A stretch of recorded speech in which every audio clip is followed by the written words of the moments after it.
തന്റെ ബ്രേക്കപ്പിനെ കുറിച്ച് തുറന്ന് സംസാരിച്ച് നടി അനുപമ പരമേശ്വരൻ മുന്നോട്ട് വന്നത് ഏറെ ചർച്ചയായിരുന്നു.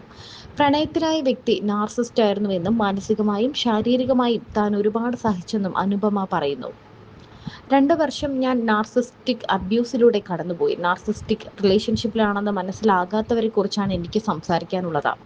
അന്ന് ഞാൻ മഞ്ഞ വസ്ത്രം ധരിച്ച് പോസ്റ്റ് ഇട്ടതിന് പകരം ആത്മഹത്യ ചെയ്ത വാർത്തയായിരുന്നുവെങ്കിൽ എനിക്കിന്ന് ഒരുപാട് സ്നേഹം കിട്ടിയേനെ. ഒരുപാട് ബോയ്ക്കോട്ട് കൾച്ചറൽ നടന്നേനെ. പല ചർച്ചകൾ നടന്നേനെ. ബ്രേക്കപ്പ് സംഭവിച്ച് 1 മാസമായി യൂണിവേഴ്സ് നമുക്ക് പല തരത്തിലുള്ള റെഡ് ഫ്ലാഗ് കാണിക്കും.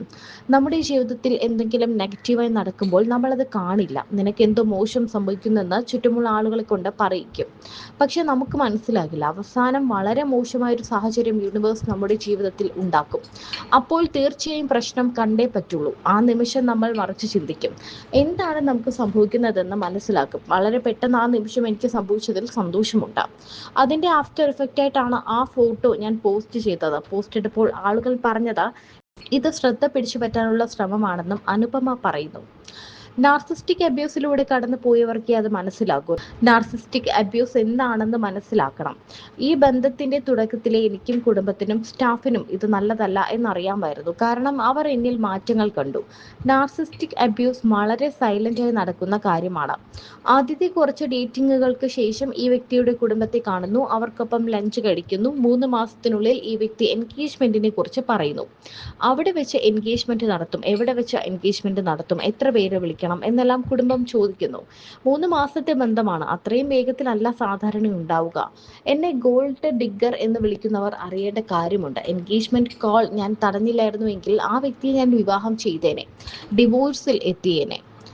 ഞാനാണ് എൻഗേജ്മെന്റ് കോൾ നിരന്തരം തടഞ്ഞത്. കാരണം ഇത് പ്രണയമല്ല, ഞാൻ ആക്ടിങ് നിർത്താനുള്ള ഡെസ്പറേഷൻ ആണെന്നും എനിക്കറിയാമായിരുന്നു. ഇപ്പോൾ എൻഗേജ്മെന്റ് വേണ്ട, ഈ വ്യക്തി ചെറുപ്പമാണ്, കുട്ടികളാണ് കൺസേൺ എങ്കിൽ എഗ് ഫ്രീസിങ് ചെയ്യാമെന്നെല്ലാം ഞാനാണ് പറഞ്ഞത്. പ്രണയമല്ല, ഒരാളെ നിയന്ത്രണത്തിലാക്കാനുള്ള ഡെസ്പറേഷൻ ആണെന്ന് എനിക്ക് മനസ്സിലായെന്നും അനുപമ പറയുന്നു. അനുപമയുടെ വാക്കുകൾ വലിയ രീതിയിൽ തന്നെ സോഷ്യൽ മീഡിയയിൽ ചർച്ചയായി മാറിയിരുന്നു. അനുപമ തുടക്കം മുതൽ തന്നെ പറഞ്ഞ കുറേയധികം കാര്യങ്ങളുണ്ട്. കാരണം അനുപമ ഇതുപോലെ ഒരു സംഭവം, തനിക്ക് ഒരു ബുദ്ധിമുട്ടുണ്ടായി, തനിക്ക് ഒരു ബ്രേക്കപ്പ് ഉണ്ടായി എന്ന് പറഞ്ഞ സമയത്ത് എല്ലാവരും അനുപമയ്ക്ക് ഒപ്പം നിന്നു. ഇത് ധ്രുവാണെന്ന രീതിക്ക്, ധ്രുവവുമായിട്ടാണ് അനുപമ ബ്രേക്കപ്പ് ആയത് എന്ന രീതിക്ക് വലിയ രീതിയിലാണ് ചർച്ചകൾ നടന്നത്. എന്നാൽ ധ്രുവല്ല, മറ്റാരോ ആയിട്ടായിരുന്നു പ്രണയം എന്നൊക്കെ പലരും പറയുന്നുണ്ടായിരുന്നു. എന്താണെങ്കിലും അതൊരു നല്ല ബന്ധമല്ല എന്ന് തന്നെയാണ് എല്ലാവരും ഒരുപോലെ പറഞ്ഞത്. എന്താണെങ്കിലും അതിൽ നിന്നും പുറത്തു കടക്കാൻ അനുപമയ്ക്ക് സാധിച്ചതിൽ എല്ലാവരും അനുപമയെ അഭിനന്ദിക്കുന്നുമുണ്ട്. സാധാരണ എല്ലാ പെൺകുട്ടികളും ഇതിൽ അകപ്പെട്ടു പോകാറാണ് പതിവ്. എന്നാൽ അനുപമ വളരെ സ്ട്രോങ് ആയി തന്റെ കുടുംബം അനുപമയ്ക്കൊപ്പം നിന്നു. അതുകൊണ്ട് തന്നെ ഈ ഒരു റിലേഷൻഷിപ്പ് പോയെങ്കിലും അതിൽ നിന്നും പുറത്തു കടക്കാൻ അനുപമയ്ക്ക് പറ്റി.